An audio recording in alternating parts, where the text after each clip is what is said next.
Okay, so this is the study abroad info session for our program in Florence, our Italian language immersion program. I'll go ahead and share my screen and we will get started.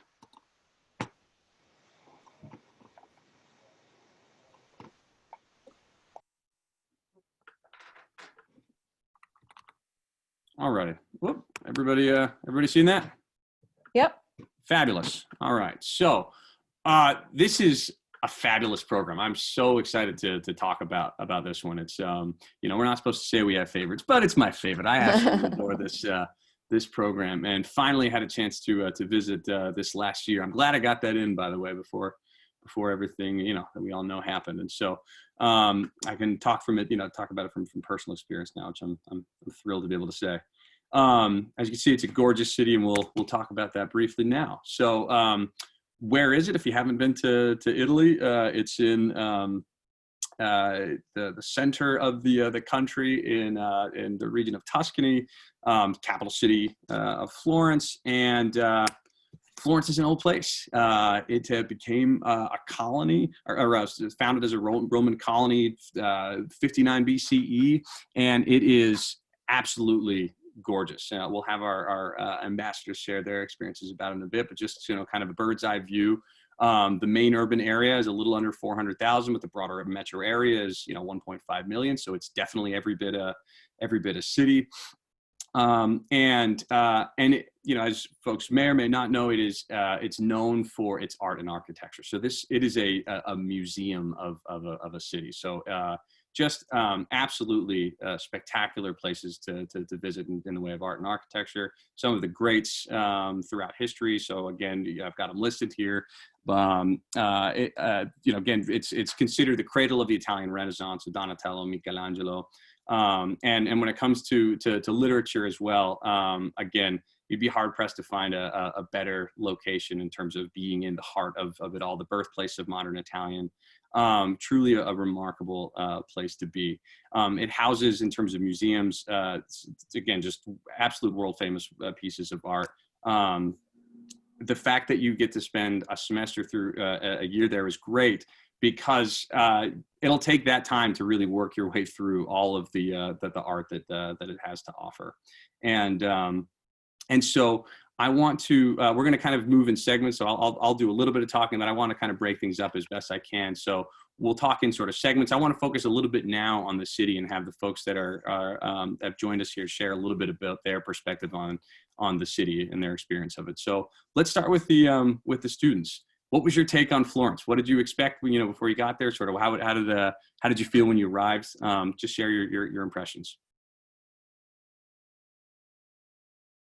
Claire, you can start. Okay. Yeah, so I think I was a little bit taken back whenever I first arrived in Florence. Whenever I was walking to my first day of class, I was taken back that all of the buildings were so beautiful, and that everything nothing like in the United States. Sometimes when you walk through a street, like then you'll turn a corner and there's like a supermarket and it like doesn't look very nice. But everything in Florence seemed very planned almost. And so that was something that took me back. And then also people were so welcoming. My first day I was like lost for I think an hour trying to get to class. And I would ask strangers and ask them like, where's this street? How would I get there? And like every single one of them was very kind and would help me. Yeah, guess where you can go. Yeah, I kind of had a similar experience where it was unlike anything I ever would have pictured, even though the pictures do a good job representing it. Once you're actually there in person, it becomes a lot more vivid and lively, which is not something I would have experienced on my first day. But I definitely think that just being there, like Claire said, everything's just so friendly and warm and welcome that it was just a great place to be. And remembering that, it's just you all talking about it. I was struck by just how lively a place it is at all hours. Just walking through the streets, you get the sense that there's just, and it's a really sort of, I don't know, I found it a very happy kind of energy walking through the town, just very, very bustling. A really, really wonderful place to be. Susan and Giovanni, I'd love to hear your thoughts on just the city as a context for living. I would say, I mean, there's so much to say, but one thing I would say is that Florence is criticized sometimes for being a museum, you know, and people will say, you know, oh, it's not a real city and it's just for tourists and stuff like that. And it's really not true. I mean, there is a lot of tourism.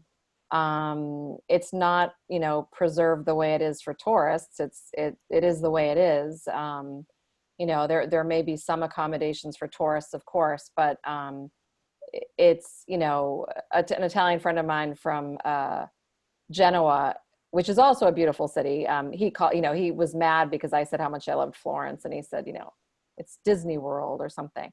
And it's just, I absolutely disagree. And I've lived in Florence a couple of times in my life, and it's a real city and real people live there. And, you know, there may be a small area downtown, and we all know where it is, where it's very difficult to live. You know, I mean, you'd have to have a real lot of money, and, you know, foreigners, you know, have bought some of the buildings right downtown and so on, but you don't have to go that far out of there to find a real neighborhood. And what always surprises me is that, you know, it's a very small town, and I have friends from different times in my life in Florence, and they all somehow know each other. It's very strange. It's a small town, and I love that about it. Giovanni, how about you? What's your take on the city? I don't want to add anything else, but yeah, the location is great because it's like central Italy, and then you can move pretty much everywhere. And the university itself is a nice place, and everybody gathers there from different regions of Italy. So you might find like people speaking with different accents and stuff like that. Mm-hmm. So a good place to go for studying abroad, I would say. One of the things that's nice too is that you mentioned it being central, and even within that, it's located in Tuscany is such a gift too, because there's so many day trips that you can make, the easy ones that, you know, from Florence to different cities around Tuscany that are absolutely worth your while. And so, you know, again, you could spend the entire semester, the entire year, just, you know, exploring Tuscany and have an incredible experience. And so, and I'm glad that you both mentioned, you know, the different neighborhoods in Florence as well, because one of the nice things is that as a student on this program, your experience of the city will be diverse based on the different kinds of things that you have. So for example, we'll talk about in a minute, certainly you'll be tapped into the university community on one hand, but then also in terms of your where you live. We'll be talking about this in a bit. The homestays. One of the wonderful things about this program is that you stay with host families, where you have, you know, 2 meals a day with a host family, breakfast and dinner. And the neighborhoods where you're living there within easy commuting distance of the University of Florence, walking distance by local standards. But you're in quintessentially Italian neighborhoods. You know, I mean, it's further, you know, far enough away from sort of the downtown section that Susan is talking about, to where you really, you know, you look around yourself and it's quite clear that you're not in the tourist zone, and you are in a lived place. And so I love that about this. So you have your home in a neighborhood, you get to go into the city for classes. So you get this very dynamic experience of the city as a whole. And feel free again, there's, you know, we're sort of moving through this kind of loosely. There's some topics I want to touch on, but at any point y'all feel free to chime in if things come to mind. Giovanni mentioned the university, and this is the sort of the lifeblood of the program is your ability to enroll directly in courses at the University of Florence. I mean, that's what really sets this apart from other programs that, you know, where you'll be based sort of in other colleges, universities, you'll be based at a center where you're taking all of your classes, maybe in English, maybe some in Italian, but all of your classmates are Americans, or at least English speaking. And so the ability to integrate with that other type of model is sort of compromised there. Whereas in this case, because we are able to develop a direct institutional relationship with the University of Florence, you're able to take courses in Italian right alongside your peers that are living in Italy. And so that, again, it's an opportunity that's difficult to overstate. And in terms of university, it's really neat, I find, going from a U.S. context to some of our European partner universities, to where, just in terms of the history, I mean, just looking at the date that it was founded, they're about to celebrate their, what is that, septuacentennial anniversary, and it's just unreal, the amount of history that these institutions have. And again, as you can see, you know, the alumni are many and important, you know, from Dante and to several distinguished, you know, politicians. It's, and, you know, architect and Bontempi. It's definitely a destination in terms of the university itself. And one of the nice things about the university too is that, especially lately, we've having appointed a new director of the program, a former faculty member at Holy Cross, Professor Lucia Ducci. She has been instrumental in helping us to sort of expand the range of coursework opportunities that students can take advantage of. She's, over the past year, really cultivated some wonderful new relationships with faculty in a range of disciplines. And so this is just sort of a sample of some of the disciplines that you might encounter there, but that list continues to grow, and we're thrilled to be able to offer a wider range of opportunities there. And so I'd like to give the students a chance to weigh in on their experience in the classroom as well at the university. And I know that again that your time was brief, but yeah. So Will and I had class with Lucia for about 2 months, and it was mostly a language immersion class, which was really helpful. And then I think Will can tell you a little bit more about that. But I took one class at University of Florence through Zoom. And I had a tutor who taught me philosophy of logic. And I thought the class went really well. I think the oral exam I really appreciated the oral exam. It's a different way of testing. And I think it's really cool to experience like a different, how they do their testing, because you don't really have like the small incremental grading that we have during the semester. You have just like one test. So it's definitely a different way of studying. But I really appreciated learning with that tutor as well, and also having a tutor for one person tutor me for a philosophy class is really cool too. So I really loved it.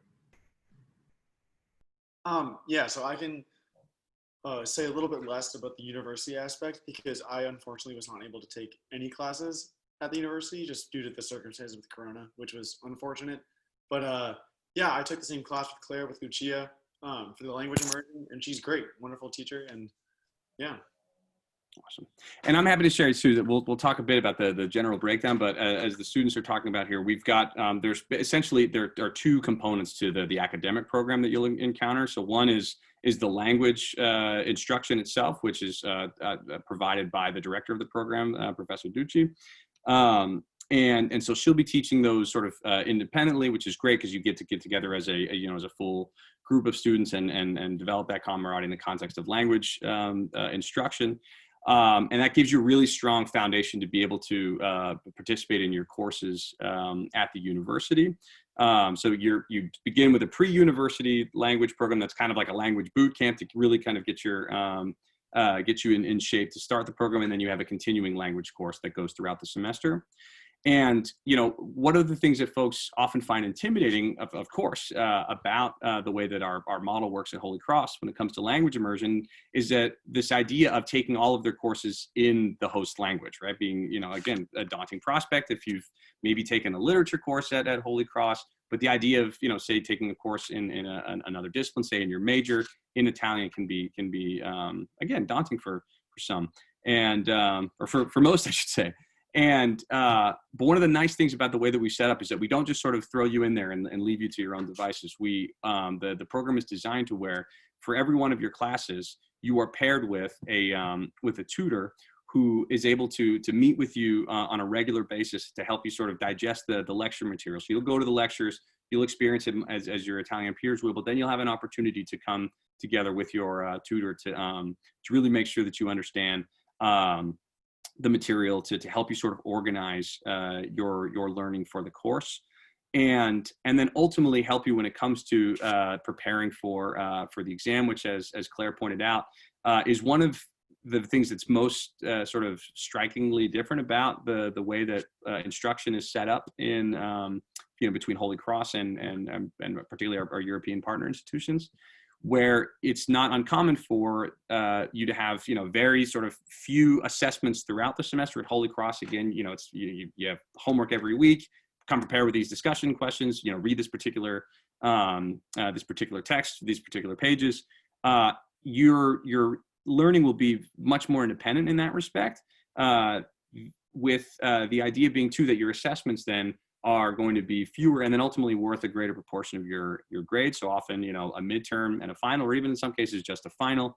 And so, again, this is for me, one of the real advantages of this opportunity is that you get to experience a very different way of doing business in the classroom. And ultimately you emerge from that a much more sort of well-rounded student. You come and you have that really nice foundation of a liberal arts, small class experience. But then you come out of this having the ability to, to sort of demonstrate your ability in a context that is different, but also one that a majority of the world, uses to organize, higher education. So in terms of entering the workforce, entering graduate school afterwards, I think it's a really wonderful opportunity. I want to give Susan and Giovanni a chance to weigh in as well about the university experience. Giovanni, you go first this time.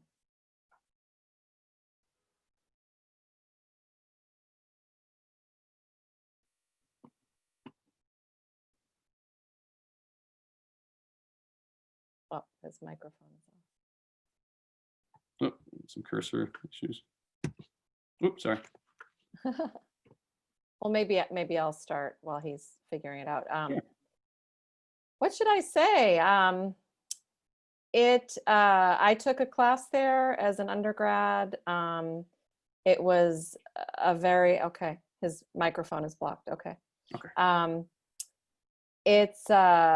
It was quite an experience, and the program that I went to Smith College as an undergrad, and the program I was on was wonderful, but not nearly as well developed as our program, and that we didn't have tutors to help us with the classes. And so I took a literature class with a famous professor, and I ended up, he was our liaison for this program until very recently. So I ended up meeting him as an adult, as more of an adult, I guess, as a colleague. But he was a very frightening man when I took the class with him. And so my oral exam was a scary experience. It wasn't, it was, it was satisfying in the sense that I did pretty well, and I was relieved mostly when it was over.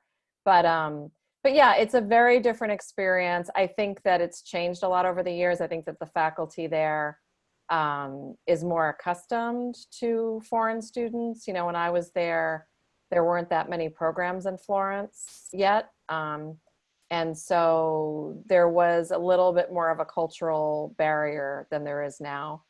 Although it's still there. It's still there. So it's a great experience. You really get an experience of what it's like to go to college, to go to college in Europe. And the way a lot of the world, goes to college, as Chris was saying. It's a historic university for all sorts of reasons. And I'll give you some ideas, Chris, about the list of notable alums. Terrific. It's more accessible. And I was thinking of Lucia herself as a notable alum. Oh, for sure. Example. A lot of people are. So what else did I want to say? It's, sometimes it's going to the university, going to class at the university is sometimes where the most culture shock happens for some students, because, as user-friendly as Florence is in some ways, there's still like a cultural barrier, and there's still culture shock. And so sometimes for some students, it really comes when they have to take classes at the university, because things are so different there. it's not as easy to approach your professor. You know, office hours aren't as readily available. You know, there are some, I mean, these photos are all beautiful. There are some buildings that belong to the university that are not so beautiful, that are more, would remind you more of a state school here in the US. You know, it's a public university. It's not a private university. That said, they have been renovating all of these old buildings, and I toured a few of them when I was there recently. And the new Italian department is beautiful. It's absolutely beautiful. It has a courtyard with, you know, orange and lemon trees, and it's really nice. And the theater department, it's not just theater, it's a few different departments, is absolutely, no pun intended, spectacular. So they are actually, like I said, they're kind of going building by building and renovating these old historical buildings and restoring them to their, you know, their previous splendor. So, but initially we would have students come back, you know, used to Holy Cross being where every blade of grass has been cut, you know, to the proper length, and would have students say, you know, oh, there's graffiti on the buildings, and, you know, the bathrooms are dirty, or, you know, whatever. And those of us who have lived there would just say, well, yeah, it's a different country, it's a different experience, you know. But, or the classes are too crowded, they're too big.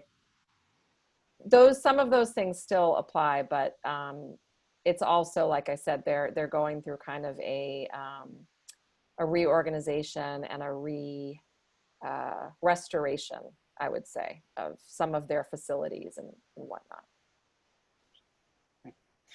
Thanks so much, Susan. Really appreciate it.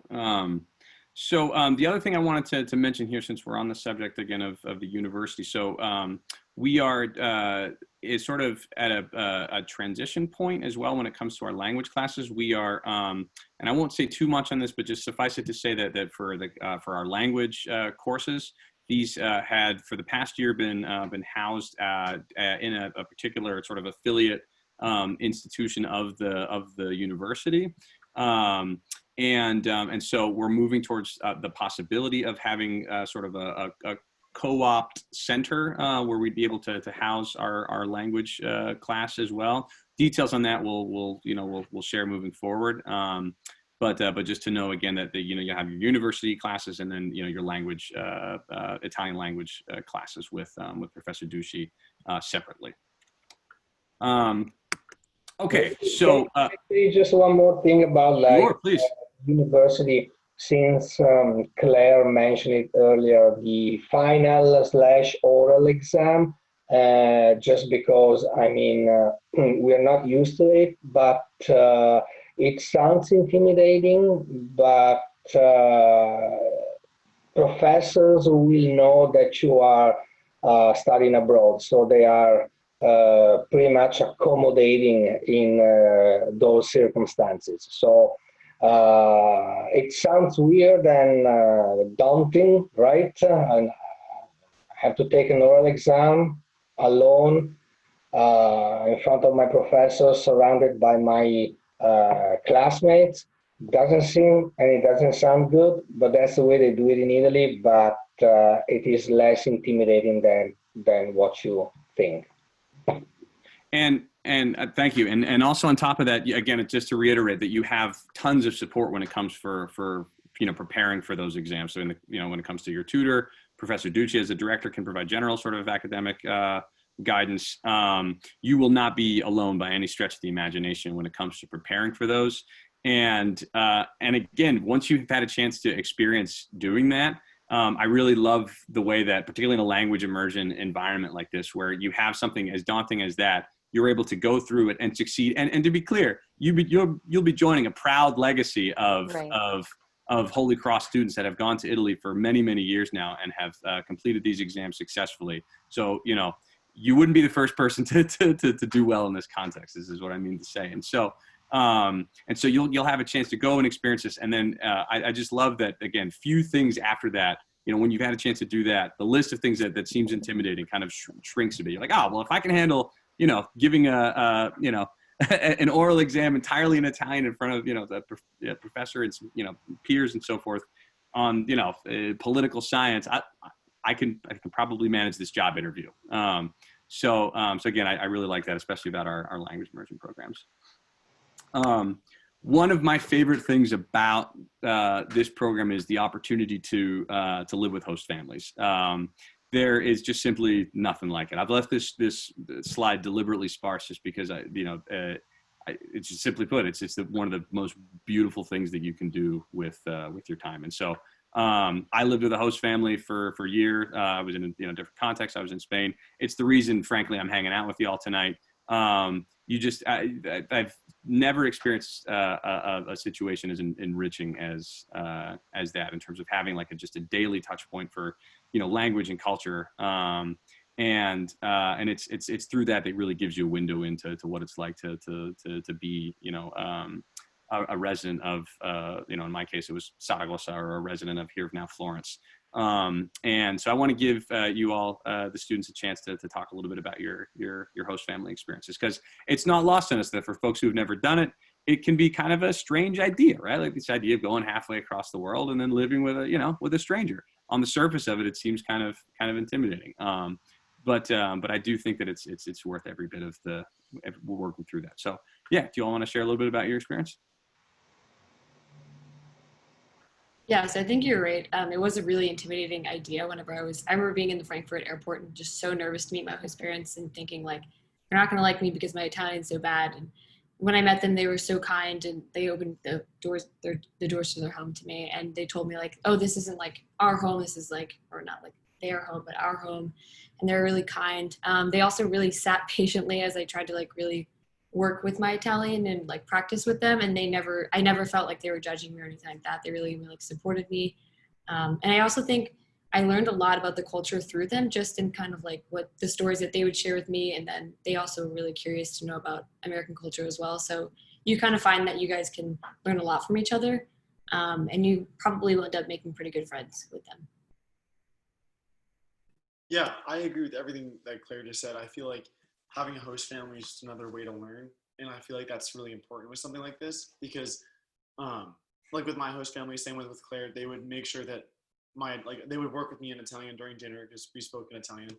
And like they made sure that I was comfortable, and they made sure that I had whatever I needed, and they were very friendly. And I had a host brother who was 17, and he was fun because he spoke a little bit of English. So we spoke a lot, which was fun, but it was nice. It was comforting having someone there my age. But I mean, even if he wasn't there, then I still would have felt perfectly at home with them. I would have loved it the same amount, which is great. How about the food? Can you talk about the food experience? Yeah, my host mom's food was awesome every night. She was always like, oh, I'm sorry, I'm such a bad cook. And I was like, you have no idea. Like, you're such a great cook. She was so humble. It was unbelievable. Yeah, I agree with that. Fantastic. Susan, during your time in Florence, did you live with a host family? I did. It was an amazing experience, and this family was passed down to me from a student. So a student who was 2 years ahead of me had spent her junior year in Florence, and then when she was a senior and I was a sophomore, she said, oh, if you're going to Florence, you have to request this family. Their last name was Benigni, like Roberto Benigni, but no relation. Okay. And they were just like a typical Florentine family. They lived right in the Centro Storico. In fact, they still live there. I mean, they live by Santa Maria Novella, which is one of the oldest neighborhoods in Florence. So they had this the father was an architect. The mother was mostly a housewife, but she did some work outside of the home. And they had two sons who were my age. One was my age and one was a little older. And so it was perfect. I became friends with their friends. They also had a house in the countryside near San Gimignano. They had this old villa that the father had bought or the family had bought, but the father, being an architect, was very interested. Anyway, it sounds ideal, and it was in a lot of ways. I mean, they were also a regular family, so you kind of get into people's business. I was there for the whole year. And I stayed in touch with them for years, and you know, lost touch with them maybe 10 years ago or something like that. And I feel guilty every time I go to Florence and not, you know, getting in touch with them, because my host mother is probably, I think she's about 80 now.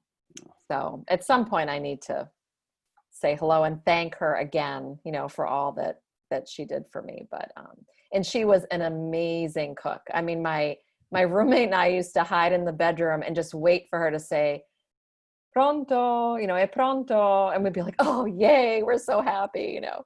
So she was amazing. Yeah. Wonderful. And one of the things I'll say too about this particular network of host families is, you know, they are, you know, they will be new to you, but they're not new to us, to the extent that Professor Ducci has handpicked these host families. That this is our network of host families. I've met in fact, all of the folks that are working with us from this past semester, and they are just beautiful people. They're thrilled to be hosts. They're very, very excited to have this opportunity, and it's like most things in life, it's one of those things where the more you put into it, the more you'll get out of it. So if you go and you're engaged and you ask questions and you make clear that you want to have a meaningful relationship with them during this period of time, they'll definitely reciprocate. So again, can't say enough about that experience. Let's move into a bit of a discussion of how you can get yourself there. Again, folks, chime in as you have thoughts, but basic eligibility requirements. We like to have folks have a 3.0 GPA. Again, let us ultimately be the ones to decide, whether you're eligible. So if you're slightly under, a 3.0, don't avoid submitting an application because you don't think you're eligible. Submit it anyway. We'll talk. We can work things out. Have to have completed at least 202 before studying abroad on the program. So the usual, the ideal sequence is that you'll, you started at 101 and as a first year, continue through then as a sophomore into 201 and 202 to complete that sequence before going abroad. We recognize that some folks may not have been able to get into 101 as a first year, and are now entering their sophomore year in 101 and are very eager to try to make this experience work. Once again, we urge you to please don't avoid submitting an application just because you think you're ineligible. There's no way to make it work. We have definitely found alternative pathways to be able to bridge the gap as far as the language prerequisite is concerned. And so just reach out with us. If it's not already clear, we care deeply about these programs, and we think that they have the opportunity to make an enormous impact on students. And so we're willing to do whatever it takes to try to help students to get overseas and on these programs, in particular these language immersion programs. So bottom line is, if you're interested, just reach out to us and we'll have a conversation to make it work. Course deficiency. So you can't have a deficiency on your transcript at the time that you're going abroad. So if you have if you withdrew from a class, you have a W on your transcript, you just have to make sure to make that up prior to the term that you're going to be studying abroad, whether that's through, say a summer class or taking on a fifth course, again, in consultation with your major advisor, your academic advisor, class dean, et cetera. And you need to have declared a major prior to studying abroad. So Ethan, it's okay that you don't have a major declared right now. And even at the time that you submit your application, if you haven't yet declared, I know that it's a process or application and so on and so forth. It takes some time. It's just prior to then going abroad. We want to make sure that you have that wrapped up so that you can make sure that, you're making adequate degree progress. You have a good plan in place to be able to graduate on time. And that's the long and the short of it as far as eligibility is concerned. The application process itself is very straightforward. It's at sa.holycross.edu. For this particular program, there's one letter of recommendation that we ask for, and also one language evaluation. So you'll be asking one of our language or Italian faculty members to provide an assessment of your language ability at the time. And then I'm not sure if this is still because we now have access to your transcript. If it asked for an unofficial transcript, you simply download it from STAR and upload it to the system. The main sort of substance of your application, I mean, the portal itself is straightforward. You fill in, background information, et cetera. Some basic questionnaires. The main substance of it is a personal statement, a 2 to 3 page statement in which you talk about, why you're interested in the Florence program and how you see that program helping you to sort of fulfill, personal, academic, professional goals. How is it a good fit for you? Especially grounded in academics, what it stands to do for you intellectually. And then the other thing that I'll mention along these lines is that it's really important to, if you don't already have a current passport, and by current, I mean that it doesn't expire before January 2023 is a good cut point, because it has to be 6 months beyond the expected return date. So using, the end of the spring 2022 semester as a guide, definitely January 2023 and beyond is ideal. So please check your passport if you're listening to this now. Make sure it's valid, and if it's not, do it right away, because there are definitely delays when it comes to passports. They are actively processing them, but the return times are sort of longer than usual owing to COVID, and you should be in good shape though. Let's see. On the letter recommendation note, and as well the language evaluation note, really important to reiterate, as I mentioned in the general info session, that please, when you go into our system, the way that the mechanism by which you request a recommendation is that you enter your faculty member's name into the system, and it generates an email to them automatically.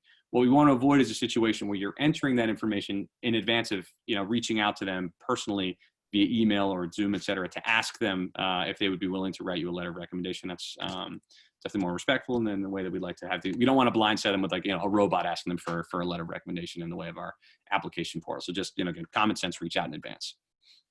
In addition, this is an old PowerPoint. We've, in the last year, implemented a new system for our language immersion destinations, where we really want to try to make sure that students are being advised properly by language faculty. And so another form that's not on the list is the CAF form. This is where you're going to, a form where you make an appointment with either Susan or Giovanni to talk about your goals in relation to this particular program, just to make sure that it is indeed a good fit for you when it comes to the language.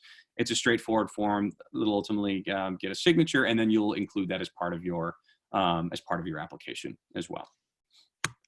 Okay, so a quick slide on finances. So there's no sort of study abroad application fee, no additional fee, so to speak, for studying abroad. It's designed to where all of the major expenses are sort of identical to what you pay at Mount St. James. So in terms of room and tuition, those fees are exactly the same. And then the amount of board charges that you get on your Holy Cross account across our different programs will vary based on the amount of food that we give you. So if you're with a program that gives you all of your food, then you'll be billed full board as you would at Holy Cross. For a program like Florence, where you get half of your meals, you'll be billed half board. And so that's the way the bigger sort of ticket items work. When it comes to other things I wanted to let you know about, there's a really excellent thing that we do as an office, which is we call it the activity fee reimbursement program, where students are given a set budget. If you're there for a semester, it's $175. If you're there for the year, it's $200, where you can get reimbursed up to that amount for fees towards participation in activities that get you engaged in the local community. So common things include sort of, let's say that you found a local sports club that you wanted to join. Athletics are often a wonderful way to get connected to local students. Let's say, a music organization, something along those lines that had sort of membership fees associated. We don't want those costs to prevent students from having those opportunities to integrate. And so, so what you do is you pay for those fees up front, hold on to your receipts, you send them to me, and then we can reimburse you up through that $175 or $200 for the academic year. Really awesome thing to do to take advantage of.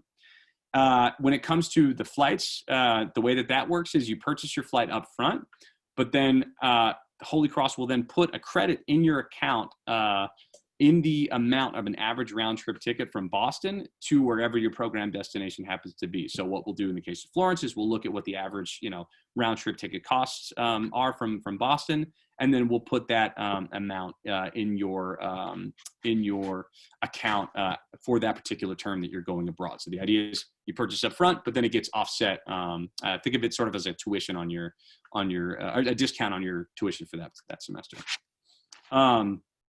Students are also responsible for any fees related to your travel documents, so your passport and visa and immigration fees, which are around $70 US, which is much better than in some of our other locations, like say in the UK or Australia, where it's a little bit more expensive. So that's a bonus for those going to Italy. And just to final note that each program that we have is different when it comes to the things that are provided as part of that program. There's just a different infrastructure, and each program has a different history of the way it was put together. And so you may have some services and amenities that are the same that you have at Holy Cross, some that you don't have. Say free printing is a good example, gym use. Those things, some of those things may not be available at the host institution. So I alluded to this earlier, but the way that academics works is that basically, you're going to take a full course abroad, and you will get the equivalent of a full course load that transfers back to Holy Cross, right? So at Holy Cross, it's straightforward in that you have, four courses typically and 4 credits that you get towards graduation, right? So it maps on sort of like very, straightforwardly like that.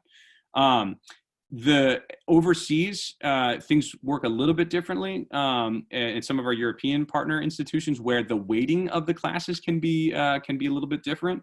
So here's the basic way that the program works as far as its structure. I mentioned, again, there's a pre-university language program where you take 4 weeks of just focused language instruction to kind of get you prepared for your university experience. That is not counted as as one of the 4 courses towards your full course load. It appears as an overload on your transcript, so kind of extra. Your grade will appear on there, but again, it's treated as an overload. And then one of your 4 courses for that full course load will be the continuing language and culture course with Professor Ducci, the equivalent of 1 Holy Cross credit. And then where things can get a little bit tricky is at the University of Florence. You'll take basically what amounts to, in the local system, 90 credit hours for the semester. And that can break down in one of 2 ways. The way that looks just like Holy Cross is if you end up taking 3 30-hour courses at the university. So then that would just be, your language course with Professor Ducci, and then 3 30-hour courses, again, 4 much like you would have at Holy Cross. You may find a situation where one of the courses that you're interested in taking is actually, double weighted, we'll say, right? So a 60-hour course. So that course will take up the equivalent of 2 Holy Cross credits towards graduation. The critical thing to distinguish there, and this is where it gets tricky, and I urge you to reach out to me if you have questions about this, is where, let's say then you have, you've got your your language course with Professor Ducci, you have 1 30-hour credit course, which again, 1-to-1 ratio for Holy Cross, and then you've got that 1 60-hour course that's worth 2 Holy Cross credits. This is where you're going to want to make sure you're consulting with me, and then ultimately with your major advisors for how that'll break down, because depending on essentially the breadth of that course, that can either be counted as one requirement or potentially in some cases 2 requirements. If the best example of this is, let's say if it's a history class and you're a history major, if a 6 double weighted course, say, covers a span of history that covers what would at Holy Cross be the equivalent of 2 courses in terms of like this period, and it also adds this period, then it's possible that the history department could say, well, it's a single course, but we're going to treat it as 2 requirements towards the major because it has sufficient breadth to cover these 2 sort of discrete topic areas. Sometimes that doesn't happen though, where it just focuses really in depth on one particular topic, one particular content area, in which case it may only, you may get 2 credits towards graduation, but one requirement towards your major. Again, if you have questions about that, I know it's tricky on a first go, just talk to me and we can map things out and then ultimately, consult with your major advisors. Any additional notes on that, Susan or Giovanni? Nope. Okay. Okay, great. And then let's see. Another thing that's really wonderful about our language immersion programs, and Florence is no exception, is that you have the opportunity to do, it's a requirement, in fact, the Independent Cultural Immersion Project. So this is essentially a project that you do over an extended period of time throughout your stay that's designed to get you as immersed as you possibly can in the local community. And it can take a variety of forms, right? So there's basically, 3 categories that folks have done in the past. If you're enterprising, and as a matter of fact, now that we have Professor Ducci on board, she's been really great about sort of cultivating relationships with folks in the city of Florence to provide, basically what amounts to internship opportunities. So if that's something that's of interest to you, again, you reach out in advance, we're able to sort of build that around you. Community-based learning, volunteering opportunities is another great way to a lot of students at Holy Cross like to get involved in volunteerism, and we definitely are able to do that in Florence. And the other is a sort of broader category we call follow your passion, where let's say you have a real interest in music. As an example, I know some of our students that were in Florence this past semester were able to join a local band, for example. That is a perfect example of something that could be